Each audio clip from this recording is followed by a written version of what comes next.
Hi, I'm Paul Battaglia, and this is section 8.4. Think about all the things that students actually know coming into this section. It's quite a bit.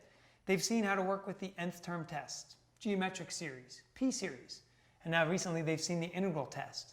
So what it's time for now is really just to expand the toolbox a little bit and show students two comparison tests.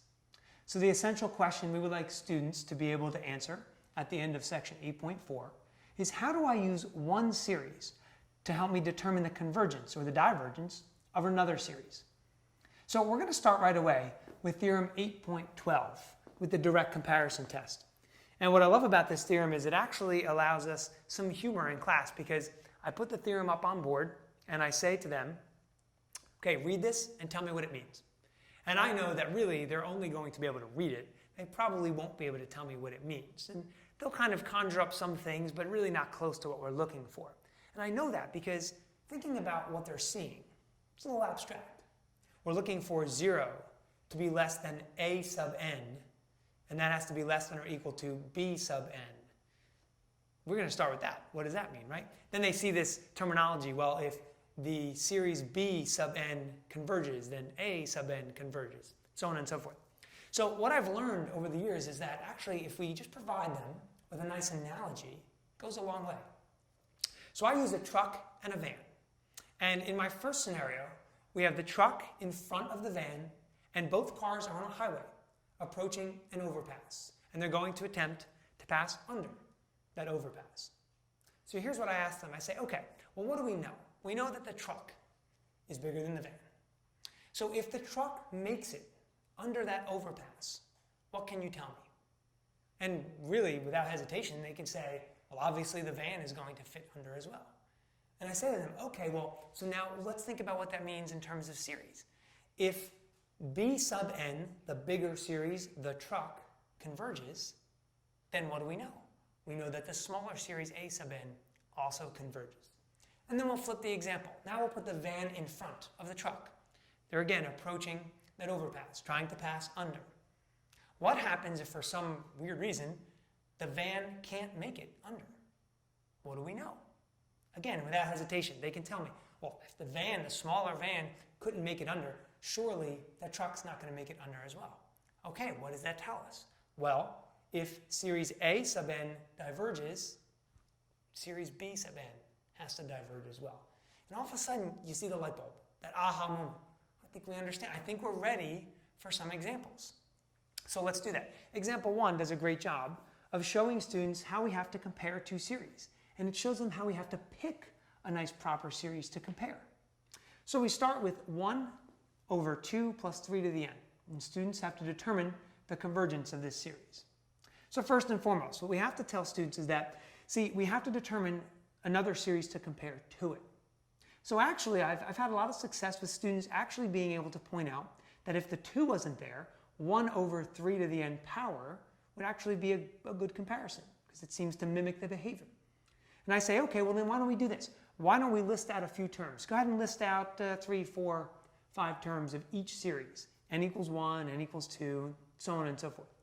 And tell me, which series do we assign a sub n and which is b sub n?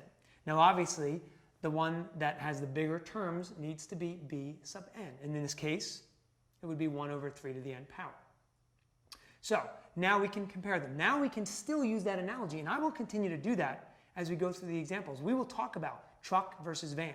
And I'll actually hear my students, after we're finished with this lesson, weeks later say, okay, so this would be the truck and this would be the van. So they're holding on to that analogy. It's a very powerful one.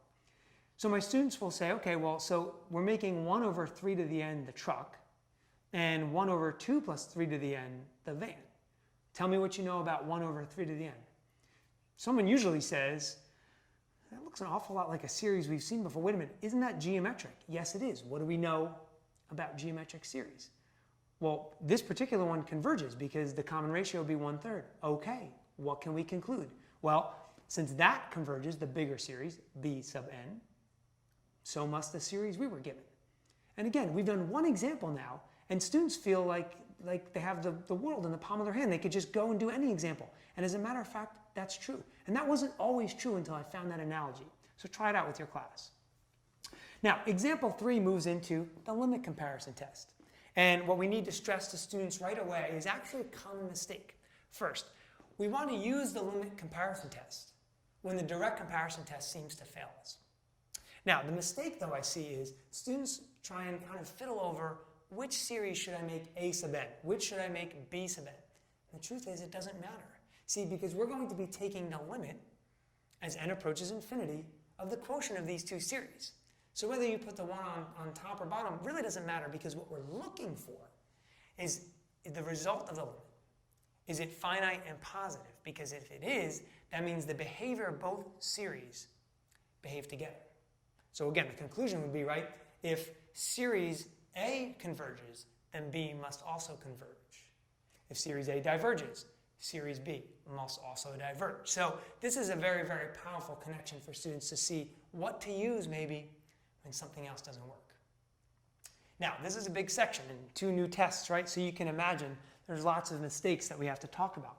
But actually, I think the exercises in the back of this section do it for us. Numbers 33 and 34 are find the error examples. And so students actually can walk through these and try and figure out what might be presented as incorrect. And error analysis is really helpful because what it's doing is actually addressing mathematical practice number 3C. Confirm whether hypotheses or conditions of a selected definition, theorem, or test have been satisfied. So they're looking and saying, well, wait, that hasn't been satisfied. This test won't apply, or this test fails, things of that nature. Now, what I really like, and really is a good AP-ish type of thing to look at, are numbers 25 through 32. 25 through 32, think of as a matching. So we have 7 different tests we can look at, or series to look at, and then we have 8 exercises. Students are allowed to use only one to try and prove the convergence of each exercise. This is a great way of seeing if students know the tests, where they are with the tests, which tests are giving them trouble, are they having trouble recognizing which tests to use. See, now that we're 4 sections in and we've seen many more things, things may become a little bit more convoluted up there. So I hope these tips have been helpful. I'm sure you'll find much success in section 8.4.